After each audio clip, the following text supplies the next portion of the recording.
මං අද ඔයාලට කියලා දෙන්න යන්නේ විශේෂ ස්ථානයක් ගැන. විශ්වාස කිරීම නොකිරීම කොහොම වුණත් ලෝ වටා සියලුම දෙනා අතර විශේෂිතයි හිමාලයේ පවතිනවායයි විශ්වාස කෙරෙන ඊටමත් අලංකාරවත් මෙන්ම අධ්‍යාත්මිකත්වයේ නගරයක් ලෙස සැලකෙන සම්බාලා. බෞද්ධ සහ Hindu සම්ප්‍රදායන්ට අනුව මෙම රාජධානිය සාමකාමී සමගියෙන් පිරිපුන් ප්‍රබුද්ධ පුද්ගලයින්ගෙන් යුත් රාජ්‍යයක් ලෙස සැලකේ. සාමයේ ස්ථානයක් ලෙස සැලකෙන සම්බාලා නගරය සුදුසු කර්මඵල හිමියන්ට සහ අධ්‍යාත්මික පාරිශුද්ධත්වයෙන් ඉහළ අයට මෙම ස්ථානයට පැමිණිය හැකි බව සම්ප්‍රදායන්ගේ විශ්වාසයයි.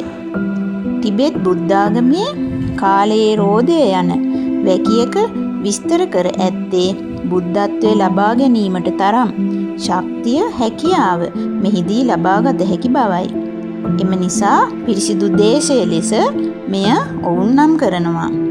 ඇතමුන් ප්‍රකාශ කරන්නේ කිසිවෙකුගෙන් බාධාවකින් තොරව මෙහි භාවනානුයෝගීව සිටින අධ්‍යාත්මික පුද්ගලයින්ගේ කය දැකිය නොහැකි බවත් ඔවුන් තුල පවතින අධ්‍යාත්මිකත්වය හරහා ඔවුන් ආලෝකයක් ලෙස පමණක් දැකිය හැකි බවත්ය.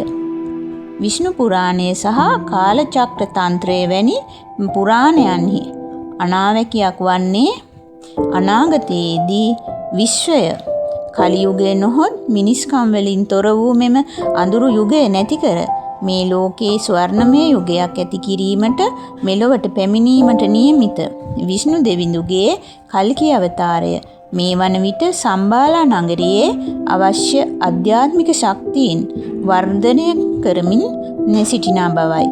ඉතින් ඊතා ඉක්මනින් මේ ලොව තුල කලියුගය නිමා වී සත්‍ය යුගය පැමිණේවා කියලා අපි හැමෝම ප්‍රාර්ථනා කරමු.